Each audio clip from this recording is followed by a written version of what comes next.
हाँ भाई, क्या हाल है भैया? लॉन्ग टाइम नो सी। उसकी वजह ये कि मैं शहर से बाहर था, खैरपुर गया हुआ था मैं थेस्पियंस फोक फेस्टिवल अटेंड करने, और वो कैसा था, क्या रहा, क्या डिटेल्स थी, आपसे भी शेयर करता हूँ। मगर उससे पहले एक छोटा सा मैसेज कि आप अक्सर लोग पूछते रहते हैं कि जी ये मग कहाँ से मिलेगा, जो टी शर्ट्स वगैरह मर्चेंडाइज की, तो fanstore.pk/गंजीसोएक्स आप ले सकते हैं, और उसकी आई हुई तमाम आमदनी जो है, हम गिलगित में एक लाइब्रेरी बना रहे हैं, उसकी तरफ जाएगी, तो ज़रूर विजिट कीजिएगा। थेस्पियन फोक फेस्टिवल क्या था, उसके बारे में हम बात करेंगे फैसल मलिक साहब से, जो कि आर्टिस्ट डायरेक्टर हैं, हमारे साथ मौजूद हैं। तो अब उन्हीं से सारी बातें करते हैं। फैसल भाई, अस्सलाम वालेकुम। वालेकुम सलाम, कैसे हैं आप? अल्लाह का शुक्र, thank you for joining me. My pleasure. अच्छा, सबसे पहले तो ये बताएं व्हाट इज़ थेस्पियंस, और ये फोक फेस्टिवल क्या था, क्यों था, इसके क्या मकासद थे? बेसिकली थेस्पियंस एक ग्रीक वर्ड है और इसका मतलब होता है अदाकार या एक्टर। ज़बरदस्त। तो that's why I myself made this organisation like 2010 में हमने इसकी बुनियाद रखी एज अ नॉन प्रॉफिट, और कराची से हमने काम का आगाज़ किया, और उसके बाद हम काम करते ही चले गए और बहुत से फेस्टिवल्स भी किए, थिएटर परफॉर्मेंसेस की। इसके अलावा बहुत सारे हमने सोशल परफॉर्मेंसेस ऐसे नेबरहुड्स में जाके या स्लम्स में जाके की जहाँ पर लोग जाना पसंद नहीं करते। मिसाल के तौर पे श्री जना कॉलोनी जहाँ पर हमने काम किया, वहाँ पर ज़्यादातर हमारे पश्तून भाइयों की आबादी है, और वहाँ पर सबसे ज़्यादा ये हुआ कि हमें पत्थर मारे गए और हमारा चलता जनरेटर उठा के कोई चोरी करके ले गया। और ऐसा भी हुआ क्योंकि पैशन है काम करने का, और हमने ये सोच रखा है कि हमने पाकिस्तान को तब्दील करना है अपने थिएटर्स के ज़रिए, क्योंकि हम आर्टिस्ट हैं, और अपने आर्ट्स के ज़रिए जो कि सॉफ्ट इमेज पाकिस्तान का है उसके ऊपर हम काम कर रहे हैं, और उसी के थ्रू हम डिफरेंट टॉपिक्स के ऊपर उन इलाकों में जाके परफॉर्म करते हैं जो शायद आपको कभी टीवी पे चलता नज़र ना आए, लेकिन उसके बावजूद टेलीविज़न इसको रिपोर्ट ज़रूर करता है, न्यूज़ ज़रूर करता है, ये चीज़ें बहुत होती हैं। तो अब तक तकरीबन थेस्पियंस के प्लेटफॉर्म से हमने तकरीबन 200 से ज़्यादा थिएटर किए हैं, जो कि कैंपेन्स हमने चलाई हैं। इसके अलावा कुछ 850 से ज़्यादा हमने पपेट थिएटर किया है, क्योंकि पपेट्री को भी हमने इस्तेमाल किया है थेस्पियंस के अंदर, जिसके अंदर हम सोशल अवेयरनेसेस और ऐसे इलाकों में जाके जहाँ पर लोग जाना पसंद नहीं करते, या वहाँ जाना दुश्वार है, जाना मुश्किल है, सिक्योरिटी इश्यूज़ हैं या कोई और इश्यूज़ हैं, तो वहाँ पर भी हम गए, वहाँ के अहले मोहल्ला को अपने साथ मिलाते हैं और वहाँ बड़ा अच्छा सा इवेंट करते हैं। तो ये बेसिकली थेस्पियंस की बुनियाद हमने 2010 में रखी और हम ये काम कर रहे हैं। अच्छा, इसमें कौन कौन सी आर्ट फॉर्म जो है जिसमें आप काम कर रहे हैं? देखिए, मेजॉरिटी हमारा थिएटर है, जो कि लाइव थिएटर होता है स्टेज के ऊपर। उसके बाद दूसरा हमारा स्ट्रिंग पपेट्री है। हम पपेट की और फॉर्म्स के ऊपर काम नहीं कर रहे हैं, हम सिर्फ स्ट्रिंग पपेट्स पे कर रहे हैं, जो एंशियंट ओल्ड फॉर्म है, जो यूनान से स्टार्ट हुई थी और उसके बाद इंडो पाकिस्तान में आई। और आपको पता है कि जो हमारी मोंजोदाड़ो में डांसिंग डॉल मिली थी, उस डांसिंग डॉल की भी जो बुनियाद है वो स्ट्रिंग पपेट से थी। और क्योंकि आपने देखा होगा कि वो जब वो डांस कर रही है, और डांस करते का जो उसका स्टैचू है वो बेसिकली पपेट्स को शो कर रहा है, वहाँ से ये चीज़ें मौरखीन ने और तारीखदानों ने उठाई। और उसके बाद पपेट्री जो है ये हिंदुज़म में बहुत ज़्यादा थी, उसके बाद इस्लाम में भी आई और दूसरे मज़ाहिब ने इसको इस्तेमाल किया सोसाइटी की बेटरमेंट के लिए, सोसाइटी को रिफॉर्म करने। अच्छा, मुझे ये बताइए कि आपने जैसे बताया कि आप इस तरह के अंडर प्रिविलेज एरियाज़ में जाते हैं, वहाँ पे आपको कितनी एक्सेप्टेंस मिलती है इस चीज़ की? देखें, जितना ज़्यादा रिस्पांस हमें अंडर प्रिविलेज में मिलता है उतना ज़्यादा रिस्पांस हमें उन लोकेलिटीज़ या कम्युनिटीज़ में नहीं मिलता जो कि बहुत एलीट कहलाती हैं। सबसे बड़ी बात ये कि एंटरटेनमेंट हर कोई देखना चाहता है। टेलीविज़न हर आदमी के घर पर है, रेडियो है, कंप्यूटर्स हैं, लैपटॉप्स हैं, आईपैड्स हैं, लेकिन उसके बावजूद जो लाइव देखने का मज़ा है वो लाइव में ही है। आप क्यों कॉन्सर्ट देखते हैं किसी भी फेमस सिंगर का जाके और इतने महंगा टिकट लेते हैं? क्योंकि आपको मज़ा आता है। इसी तरह थिएटर में भी ऐसा ही है। आप स्टेज के ऊपर जब काम करते हैं तो आपको लगता है कि यार अच्छा, ये एक्टर इस तरह बात कर रहा है, असाइड की टेक्निक कैसे यूज़ कर रहा है, या डिफरेंट थिएट्रिकल टेक्निक कैसे यूज़ कर रहा है। कहा जाता है थिएटर में बैक नहीं करनी चाहिए, वो वाली टेक्निक। तो वो सारी जब आप अपनी आंखों से जाके देखते हैं तो उसका मज़ा ही कुछ और होता है। लिहाजा नेबरहुड्स में, स्लम्स में, या वो काम जो हम स्ट्रीट्स में करते हैं जाके, वो बहुत डिफरेंट काम है। ऑल्दो इट्स वेरी डिफ़िकल्ट, आसान नहीं है काम करना पाकिस्तान के हालात के अंदर, पाकिस्तान के उस माहौल के अंदर, रोड्स पे जाके जहाँ पे सिक्योरिटी इश्यूज़ भी बहुत ज़्यादा हैं, आपको लोकल गवर्नमेंट से परमिशन लेनी पड़ती है, ये बहुत सारी चीज़ें शामिल हैं। उसके अलावा भी जो रैंडम लोग आ जाते हैं, लेकिन मुझे हमेशा रैंडम लोगों के सामने परफॉर्म करने में बहुत मज़ा आता है। उसकी वजह ये है कि जो रिस्पॉन्स टेलीविज़न पे काम करके आपको 1-2 महीने बाद आना है वो आपको उसी टाइम पे फ़ौरन मिलता है, या तालियां मिलती हैं या गालियां मिलती हैं। अच्छा, इसमें मुझे ये बताइए कि ऑब्वियसली आप लोगों की थीम्स होती हैं, और जैसे अभी ये फोक फेस्टिवल हुआ था, इसकी थीम थी नॉन वायलेंस। मुझे ये चीज़ समझाएं कि इसकी इफेक्टिवनेस आप लोग कैसे मेजर करते हैं? देखिए, हमारे पास हमारे बेनिफिशरीज होते हैं। बेनिफिशरीज बेसिकली हम ना सिर्फ ये जो फेस्टिवल आपने खैरपुर में अटेंड किया, उससे पहले हमने 4 इनकी वर्कशॉप्स रखी जो कि हमने स्टूडेंट सोसाइटीज़ क्रिएट की। हमें ये लगता था कि शाह अब्दुल लतीफ़ यूनिवर्सिटी खैरपुर के अंदर स्टूडेंट सोसाइटीज़ एग्जिस्ट तो करती हैं बट एफिशिएंट नहीं है, काम नहीं कर रही हैं, या उनको शायद एक थोड़े से पुश की ज़रूरत है कि वो अगर काम करे। तो that's why we created a new societies, और जिसमें हमने म्यूज़िक, थिएटर, पेंटिंग और फोटोग्राफी, इस तरह 4 हमने सोसाइटीज़ बनाई।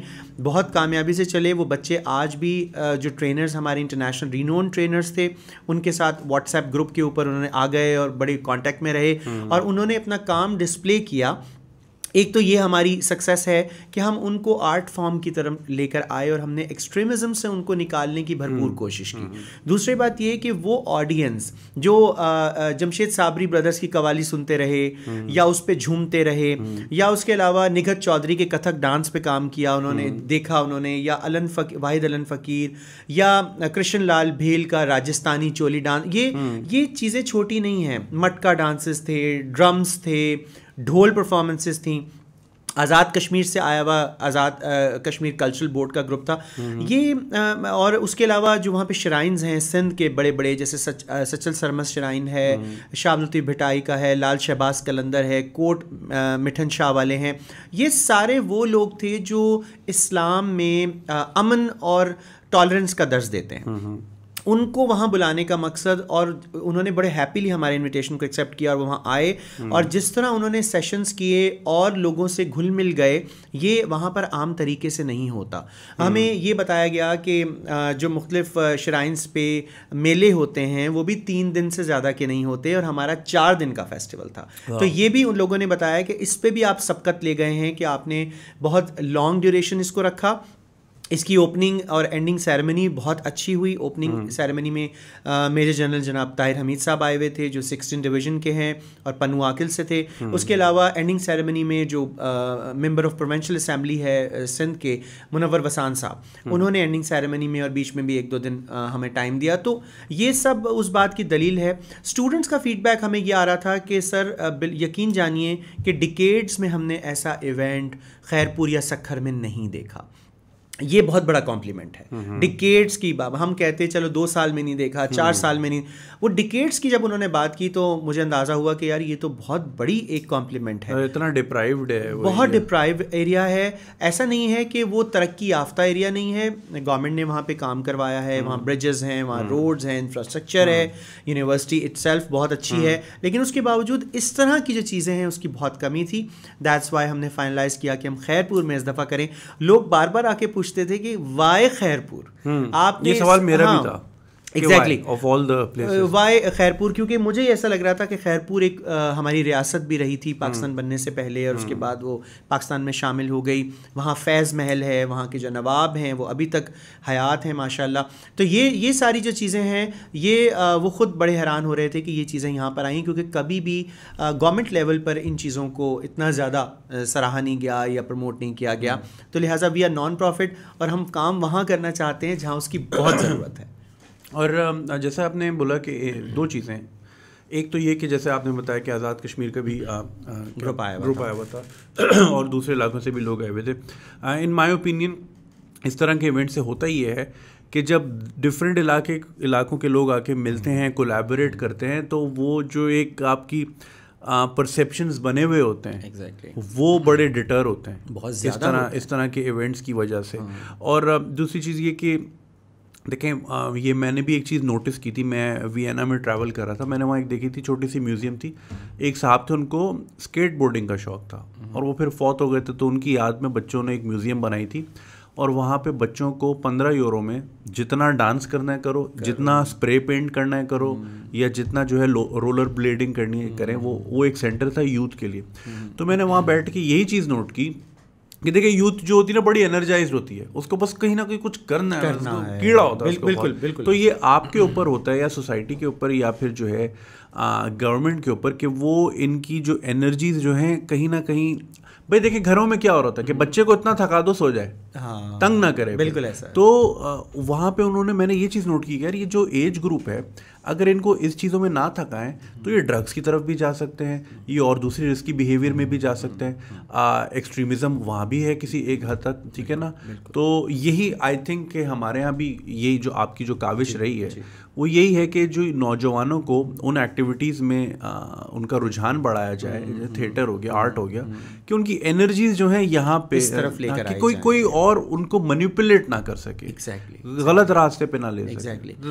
अपर सिंध में बहुत ज़रूरत है, हमारा जो अपर सिंध है वहाँ पर इन चीज़ों की बहुत ज़रूरत है। बच्चे वहाँ पे मुझे ये भी सवालात कर रहे थे, अच्छा सर ये बताएं कि क्या आपको लगता है कि शाह अब्दुल लतीफ़ यूनिवर्सिटी का जो स्टूडेंट है वो कराची के स्टूडेंट से कम्पीट कर सकता है?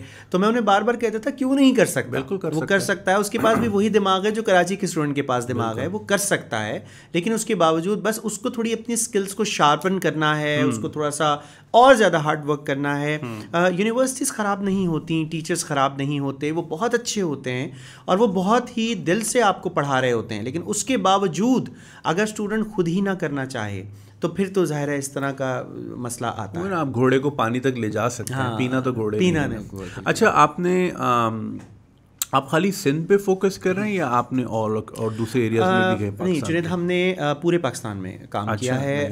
बलूचिस्तान के कई शहर हैं जिनमें काम किया, और कहा जाता है कि बलूचिस्तान के शहरों में काम करना इतना आसान नहीं है, वहाँ सिक्योरिटी इश्यूज बहुत हैं। हमने वहाँ पे काम किया जिसमें कोयटा शहर है, गवादर है, पसनी है और उसके खुशदार है, वहाँ पर हमने जाके काम किया और अल्हम्दुलिल्लाह हमें कभी इशू नहीं हुआ। वहाँ के लोग बहुत मेहमान नवाज हैं, उन्होंने बहुत दिल से हमें सराहा है, दिल से प्यार किया, और हम जब थिएटर, फेस्टिवल्स या कुछ भी लेके जाते हैं, मैं कहता हूँ मेहमान नवाजी में कोई कमी नहीं छोड़ते हैं, कोई कमी नहीं छोड़ते हैं। मुझे याद है कि जिस दिन हम वहाँ पहुँचे थे, हम बाय रोड ट्रैवल कर रहे थे, तो उस दिन से जो हमारे नाश्ते और लंच और डिनर शुरू हुए थे, मैंने आज तक कभी भी किसी की नाश्ते की दावत एक्सेप्ट नहीं की थी, लेकिन एक साहब ने मुझे अपने घर पे नाश्ते में बुलाया और मैं कहता हूँ कि ऐसा लग रहा था पता नहीं कोई बहुत लेविश डिनर है जो उन्होंने नाश्ते, क्योंकि उनको स्लॉट नहीं मिल रहा था वो किस स्लॉट में मुझे बुलाएं, तो उन्होंने नाश्ते में मुझे बुलाया। और बलूचिस्तान में बहुत मुझे मज़ा आया काम करके। केपी में खैबर पख्तूनख्वा हमारा बहुत खूबसूरत सूबा है और इसमें काम करके हमेशा मज़ा आया है। पेशावर की कई यूनिवर्सिटीज़ में हमने काम किया, परफॉर्मेंसेस की, आज भी वो लोग हमारे फेसबुक ग्रुप्स पे, ट्विटर्स पे हैं और हमसे रेगुलर कांटेक्ट में हैं। उसके अलावा एबटाबाद में हमने जाके काम किया, उसके बाद हमने हज़ारा में जाके काम किया। ये सारी जो जगह थी वो डेफिनेटली हमारे बड़ा ही हमें ज़ियारत में हमने जाके काम किया। ये वो जगह थी जहाँ पर हमें लगता है कि हमें दोबारा ज़रूर जाना चाहिए, और डेफिनेटली वहाँ के लोग जब हमें इनवाइट किया करेंगे हम ज़रूर जाया करेंगे, क्योंकि हम तो हैं ही आर्ट्स के लोग। हम सिर्फ मोहब्बत और पीस का पैगाम लेके जाते हैं और ढेरों मोहब्बत वहाँ की समेट कर वापस लाते हैं। बिल्कुल सही। और ये आपने जो मेहमान नवाजी की बात की, ख़ास तौर पे बलूचिस्तान और केपी में बहुत ज़्यादा भाई, मैं एक्सप्लेन नहीं कर सकता, इतनी मोहब्बत। एग्जैक्टली। और भाई पूरे बकरे यार होते। तो नहीं, ये मैंने भी एक्सपीरियंस किया है, कोयटा भी गया था मैं, अभी पेशावर से ही होके आया हूँ, बहुत मेहमान नवाज।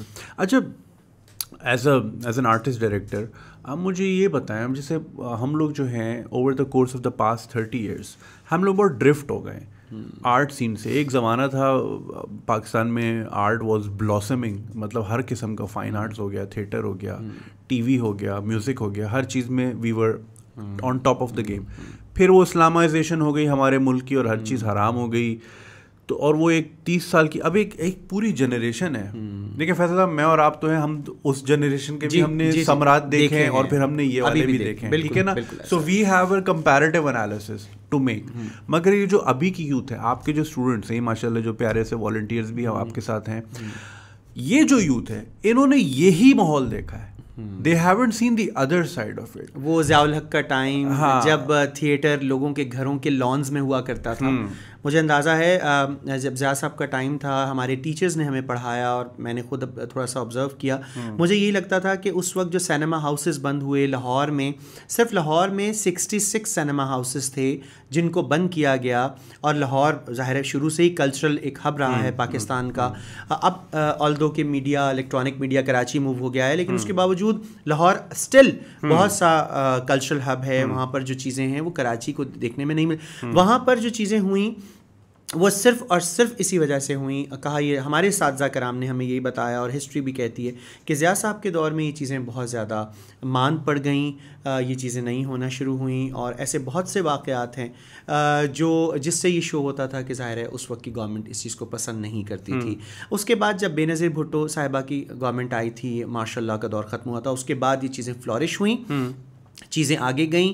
ख़ुद बेनज़ीर भुट्टो साहिबा का बहुत ज़्यादा इंटरेस्ट था आर्ट्स में, कल्चर में, क्योंकि ख़ुद वो ऑक्सफोर्ड यूनिवर्सिटी से पढ़ी हुई थी और ख़ुद अब उनकी औलाद भी ज़ाहिर है ऑक्सफोर्ड यूनिवर्सिटी से हैं।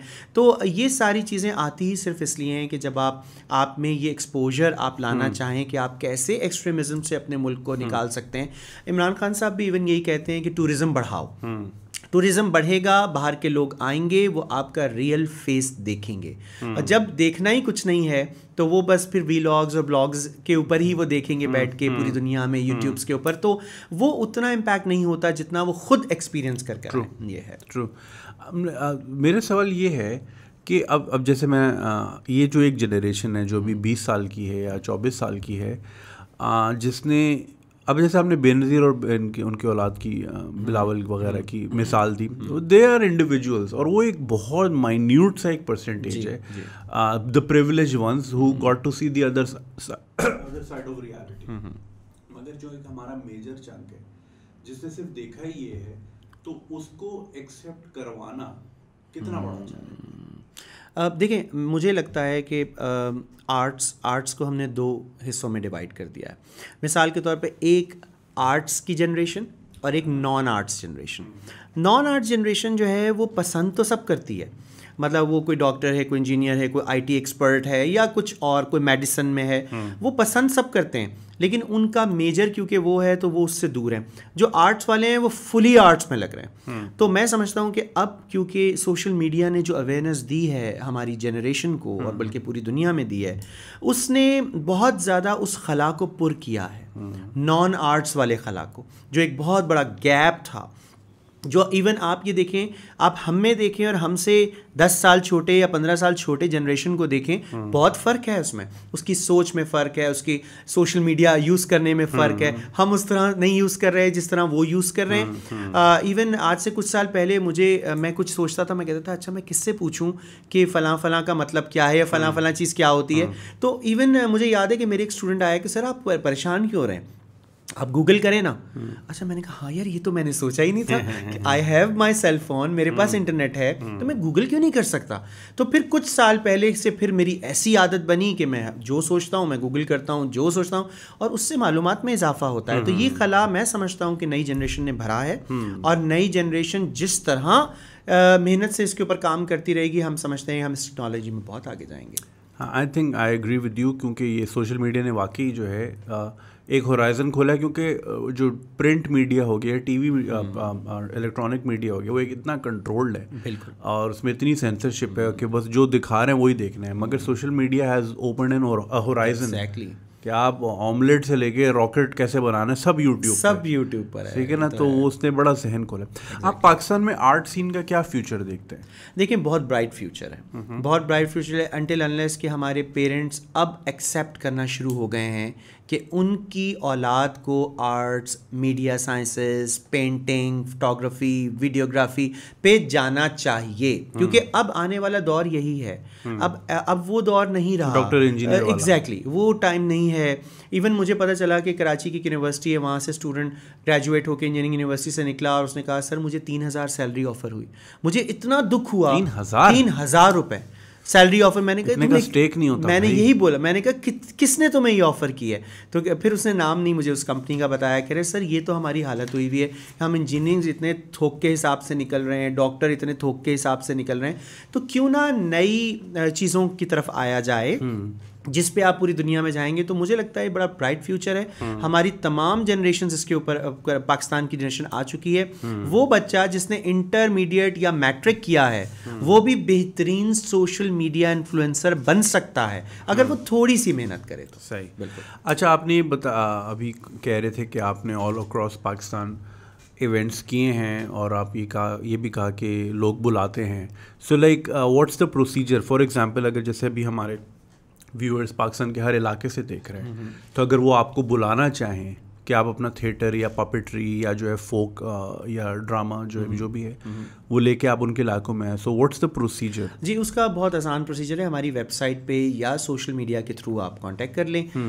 उसमें वेबसाइट है हमारी, ये स्क्रीन पे चल रही है, बिल्कुल वो आप देखिएगा। इसके अलावा सोशल मीडिया पेजेस हैं, हमारा ट्विटर है, फेसबुक है, पेज है, उस पर कॉन्टैक्ट कर लें।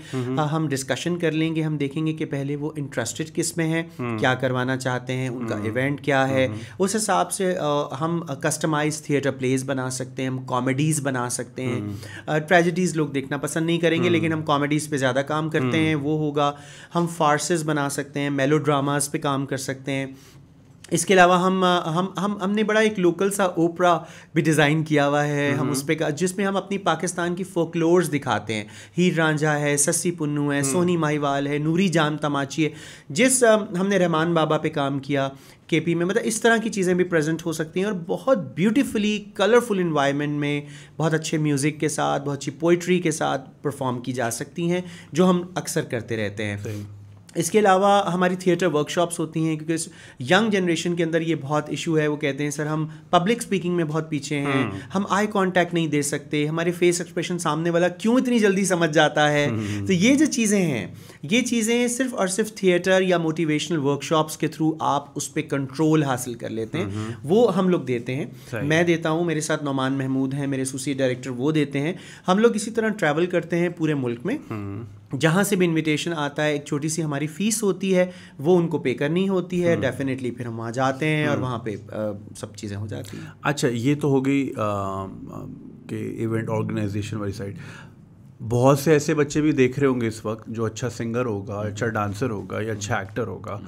If they want to be a part of thespians group, तो उसका क्या प्रोसीजर? जी, बहुत आसान तरीका है। सिर्फ अपनी एक वीडियो बना के, अगर आप डांसर हैं या सिंगर हैं या एक्टर हैं, आप एक वीडियो कोई 1 मिनट या 2 मिनट की बना के हमें व्हाट्सएप कर दें। उसके ऊपर अपना कॉन्टैक्ट नंबर, डिटेल्स, हर चीज़ दे दें, तो डेफिनेटली हमारी टीम फिर कॉन्टैक्ट कर लेती है विदिन 1 और 2 डेज़, और वो हमारी डेटाबेस में आते हैं। फिर जैसे ही कोई अपॉर्चुनिटी आती है तो सबसे पहले हम उन्हीं को कॉल करते हैं। ज़बरदस्त, दैट्स वेरी नाइस। और अभी जो आपके एग्जिस्टिंग परफॉर्मर्स हैं, ये आपने कहाँ से रिक्रूट किए? ये मेरे स्टूडेंट्स भी हैं। अच्छा। और ये मेरे वो भी हैं, कुछ इकरा यूनिवर्सिटी के हैं, कुछ बहरिया यूनिवर्सिटी के हैं, कुछ CBM के हैं। वो सारे लोग जहाँ जहाँ मैं एक्टिंग की क्लासेस पढ़ाता हूँ या एक्टिंग वर्कशॉप्स देता हूँ, तो फिर उन्हीं में से मैं ज़्यादा चूज़ करता हूँ। क्योंकि वो ट्रेंड हो जाते हैं और मुझे फिर ज़ाहिर है मेहनत ज़्यादा नहीं करनी पड़ती, क्योंकि ऑलरेडी वो ट्रेंड हो चुके वो होते हैं। तो इस वजह से भी मेरा ये होता है कि और जनरली तरीके से भी लोग कॉन्टैक्ट कर रहे होते हैं, कोई सोशल मीडिया के थ्रू लोग रब्ता कर रहे होते हैं, तो उसमें भी हम देखते हैं कि कौन बेहतर है। गर्ल्स हमें बहुत ज़्यादा रब्ता करती हैं, तो फिर हम ये देख लेते हैं कि क्या उनके लिए आना जाना आसान होगा, या उनके लिए टाइम डेडिकेशन की क्या इश्यूज़ हैं, या उनकी स्टडीज़ तो इफेक्ट नहीं करेंगी। ये चीज़ें हम लोग बहुत देखते हैं, और प्रोफेशनल्स भी हमारे साथ बहुत काम करते हैं। अच्छा, ये जो भी खैरपुर में जो अभी फोक फेस्टिवल हुआ, इसकी थीम थी नॉन वायलेंस। अब एक आम आदमी को अगर हम ये बात बताएं कि जी नॉन वायलेंस के लिए हम जो है, या वायलेंस के अगेंस्ट ये थिएटर हो रहा है, तो उनको ये बात समझ नहीं आती कि भाई अगला तुम्हें गोली मार रहे हो, तुम आगे से डांस कर रहे हो। तो ये कॉम्बैट कैसे होगा? वो तो यही समझते हैं जी गोली का जवाब गोली, मगर लोग ये नहीं समझते कि वायलेंस बिगेट्स वायलेंस। वो आपको मारेगा, आप फिर आपका कोई जो है उसके किसी को मार देगा, तो ये सिलसिला चलता रहेगा। दुश्मनियाँ आपको पता है हमारे ट्राइब्स में बहुत ज़्यादा हैं, नस्ल दर नस्ल दुश्मनियाँ चलती हैं। ऐसा नहीं है, बेसिकली आर्ट्स हमेशा आपको अमन का दर्ज देता है। हम समझते हैं कि जिस तरह एक मज़हब आपको ठंडापन की तरफ लेके जाता है, सुकून देता है, आपको रूहानी तस्कीन, उसी तरह आर्ट्स का भी यही है कि वो भी आपको एक रूहानी तस्कीन देता है, आपको बहुत अच्छे तरीके से समझाता है कि क्या गलत है और क्या सही है। तो मेरा मतलब हमारे अंदाजे के मुताबिक ये है कि जो लोग आर्ट्स के थ्रू अपनी लाइफ गुजारते हैं, या जो म्यूज़िक की ज़बान समझते हैं, जो आर्ट्स की एक्टिंग की ज़बान समझते हैं, या पेंटिंग या कुछ और पपेट्री साइड पे जाते हैं, वो बहुत ज़्यादा नॉन वायलेंट लोग होते हैं, वो बहुत ज़्यादा एंटी एक्सट्रीमिज्म होते हैं, उनमें सब्र होता है, वो जो कि हमारा इस्लाम भी तलकीन करता है कि सब्र करो, हर चीज़ तुम्हारे हक में जो बेहतर है वो तुम्हें मिलेगी।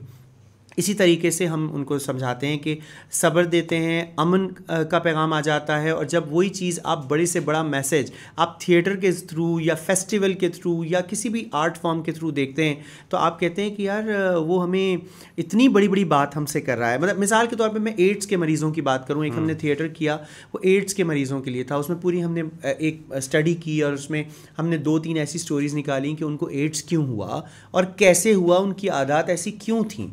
तो लोगों ने बहुत खुल के हमसे बात की, क्योंकि अब वो एडिक्ट हो चुके थे, एड्स के मरीज़ थे। फिर उन्होंने हमें बताया कि प्लीज़ आप ये मेंशन करें, ये मेंशन करें, और वो हमें इतनी ज़बरदस्त स्टोरीज़ बता रहे थे, हमें लग रहा था कि राइटर तो बहुत आराम से इसको स्टोरी में ढाल लेगा। तो जब हमने इसे परफॉर्म किया तो हमने ऐसी ऐसी बातें स्टेज पे जाके की, और वो जो ऑडियंस बैठी हुई थी वो चुप थी, उन पे सकता था, क्योंकि मोस्टली लोग उसके बाद जो आए वो कहते हैं कि सर हमें तो लगता था कि शायद हम खुद कहीं इसका शिकार ना हो जाए। तो जब लोगों ने आके ये बात की तो मैंने उनसे कहा कि आपने देखा कि इससे बचा कैसे जा सकता है, ड्रामे के ज़रिए हमने आपको बताया। कह रहे सर अगर ये बात कोई और आके मुझसे करता तो शायद मैं उसके मुंह पे थप्पड़ मार देता, लेकिन आपने जो थिएटर के ज़रिए ये बात मुझे बताई है, मुझे लग रहा है कि इससे अच्छा मीडियम तो कोई और हो ही नहीं सकता, इससे अच्छा तो कोई इफेक्टिव तरीका हो ही नहीं सकता। मिसाल के तौर पे आप टीवी पे इश्तिहार दे दें अगेंस्ट किसी ऐसी सेक्सुअल बीमारी के जो आप डिस्कस नहीं कर सकते, टैबूज़ हैं, तो आपको लोग तो बहुत लान तान करेंगे कि यार फैमिली देखती है, बच्चे भी देखते हैं ये टेलीविज़न। तो जब हमने थिएटर के ज़रिए दिया उसमें सिलेक्टेड ऑडियंस आई, उन्होंने बहुत सीखा। तो मैं समझता हूँ कि art is the best way to go to the non-violence system, non-extremism system। और आपने देखा खैरपुर में वहाँ पर कितने मसाइल थे, यूनिवर्सिटी में अपने बहुत मसाइल हैं, फाइनेंशियल तो हैं लेकिन और भी बहुत मसाइल हैं। लेकिन इन 4 दिनों में ना सिर्फ वहाँ की तमाम पॉलिटिकल पार्टीज़ ने और उन्होंने स्ट्राइक को ख़त्म किया, बल्कि उन्होंने हमारा साथ दिया, वो हमारे भरपूर मैनेजमेंट सिस्टम में शामिल रहे और हमें बार बार ऑफ़र करते रहे कि सर अब कब आप ये फेस्टिवल लेकर हमारे खैरपुर में आ रहे हैं। तो ये बहुत बड़ी तब्दीली है। मुझे याद है कि एक रात को मैं इसी तरह वहाँ बैठा हूँ, सैटरडे नाइट थी और हम लोग ऐसे चाय पीने बाहर निकले, तो हमें वहाँ पे हाथों हाथ वहाँ के जो हॉस्टल में स्टूडेंट्स थे उन्होंने लिया कि सर हमारे साथ चाय पिए हमारे साथ। तो वहाँ करीबी एक होटल था, ऐसे वॉक करते हुए रात का वक्त हम चले गए।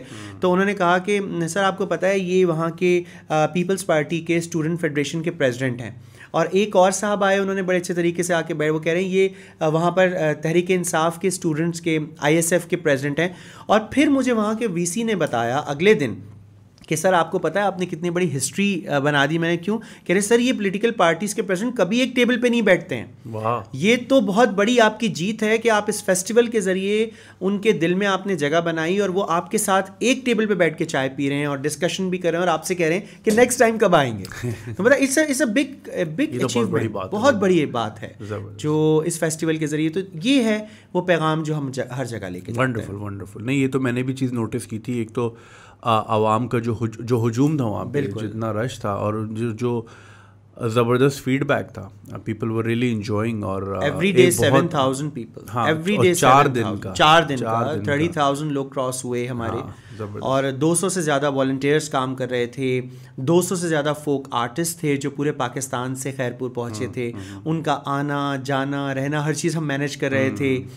उसके बाद बहुत दिल से उन्होंने हमारे साथ काम किया, बहुत प्यारे प्यारे निखत चौधरी कश्मीर के ऊपर एक ख़ास एक पीस बना के लाई अपना कथक डांस का, उन्होंने वहाँ परफॉर्म किया। मैं समझता हूँ कि ये बहुत ज़्यादा अचीवमेंट थी, बहुत बड़ी अचीवमेंट थी। वो जो स्टॉल्स थे, जब आप भी वहाँ स्टॉल्स की तरफ गए, लोग कितना पसंद कर रहे थे, सर ऐसा तो कभी हुआ ही नहीं आज तक। इतने बड़े बड़े ब्रांड्स आए उन स्टॉल्स पे। जब हमने स्टॉल्स अनाउंस किए तो वहाँ 16 स्टॉल्स थे और हम कह रहे थे यार कोई चना चाट का स्टॉल लगा लेगा, कोई किसी चीज़ का लगा लेगा। लेकिन जब बड़े बड़े ब्रांड्स आ गए हमारे पास तो हम हैरान हो रहे थे कि यार ये तो मतलब क्यों खैरपुर में इतने बड़े बड़े ब्रांड्स आ रहे हैं। तो लेकिन फिर पता चला कि सर यहाँ पे तो ऐसे कुछ होता ही नहीं है। और सखर से बड़े बड़े ब्रांड्स वहाँ पर आए, उन्होंने स्टॉल्स लगाए। That's wonderful.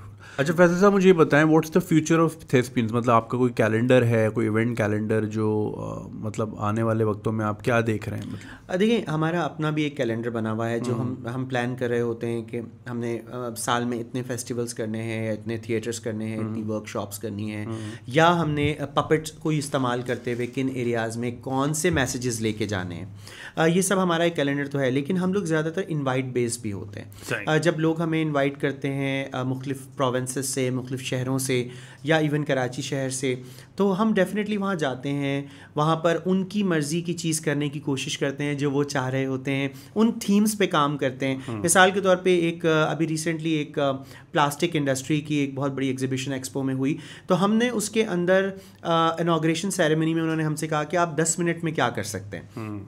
हमने कहा कि हम आपको 10 मिनट में ये बता सकते हैं कि दाने से प्लास्टिक कैसे बनता है। तो वो कह रहे यार ये तो आज तक किसी ने हमें नहीं बताया। तो हमारे जो डांसर्स थे उन्होंने अपने पूरे वो दानों की शक्ल में रोल होते हुए स्टेज पे दाखिल हुए, और उसके बाद हमने वो प्रोसेस दिखाया कि वो कैसे प्लास्टिक शीट में चेंज हुए। इट वॉज वेरी डिफ़िकल्ट, और उसकी हमने बहुत रिहर्सल्स की, पूरा म्यूज़िक उसका हमने डिज़ाइन किया, और वो जो परफॉर्म हुआ, जो इंटरनेशनल डेलीगेशंस पूरी दुनिया से आए थे, वो उनको बहुत ज़बरदस्त लगा। वो कहते हैं ये चीज़ तो हमने शायद यूरोप अमेरिका में कहीं देखी होगी, जो यहाँ पाकिस्तान में। तो हमारे काम बेसिकली बहुत इनोवेटिव है, और हम बहुत नई चीज़ हमेशा लेकर आते हैं, और डेफिनेटली फिर कॉन्फ्रेंसेस में और इवेंट्स में, फेस्टिवल्स में, फिर ज़ाहिर है उन ऑर्गेनाइजर्स का बहुत नाम होता है कि उन्होंने हमें इन्वाइट किया है। That's wonderful. तो thank you so much Faisal साहब, it was a very insightful podcast. And जैसा मैंने आपको बताया, मैंने ऑडियंस से भी शेयर किया, जो मेरा एक्सपीरियंस रहा खैरपुर पे, दैट वाज फिनोमिनल। मैं एक्सपेक्ट नहीं कर रहा था फर्स्ट ऑफ ऑल कि इतना ज़बरदस्त फीडबैक और इतना वेल क्यूरेटेड प्रोग्राम। सो कंग्रेचुलेशन ऑन दैट। बाकी ये कि मैं आप सबको ये बोलूँगा कि देखिए, arts is the way forward. लड़ाई झगड़ा जो है ये हमें जो है ये सदियों तक चलता रहेगा, ये कभी ख़त्म नहीं होगा। So art is something that teaches you about peace, tolerance, coexistence, and that is the way forward. तो ये मैं अपनी टीम का ज़रूर कहना चाहूँगा। नौमान महमूद हमारे राइटर भी हैं, एसोसिएट डायरेक्टर भी हैं, उन्होंने वो हमेशा फेस्टिवल्स में बहुत मेहनत से काम करते हैं। मैं उनका भी शुक्रिया अदा करता हूँ। मेरे दोनों टीम मेंबर्स हैं, Sameer Ali Khan, Sameer Shaikh, they are the people जो इस पूरे फेस्टिवल के बिहाइंड में थे। वंडरफुल। तो मैं आपको एक फ्रंट फेस ज़रूर नज़र आ रहा हूँ। डेफिनेटली मेरी सुपरविजन है, लेकिन उसके बावजूद टीम को हमेशा क्रेडिट जाना चाहिए। Absolutely absolutely. अगर ये कि ये डिटेल्स हैं थेस्पियंस की, अगर आप चाहते हैं कि वो आपके इलाके में आके फोक परफॉर्मेंसेस करें, थिएटर करें, ड्रामा करें, पपेट्री करें, तो आप इनसे कांटेक्ट कर सकते हैं। And Faisal, thank you so much once again. My pleasure Junaid, बहुत अच्छा लगा आपसे मिलके। All the best. और आप बहुत बहुत बड़ा काम कर रहे हैं। आई होप हमारी आवाम को ये इस बात की रियलाइजेशन होना शुरू हो जाए, होगी, काफ़ी होगी, मगर ये कि आई होप जो आपके गोल्स हैं वो जल्द से जल्द इफेक्टिवली मीट हो जाए। Thank you so much Faisal. My pleasure, thank you very much.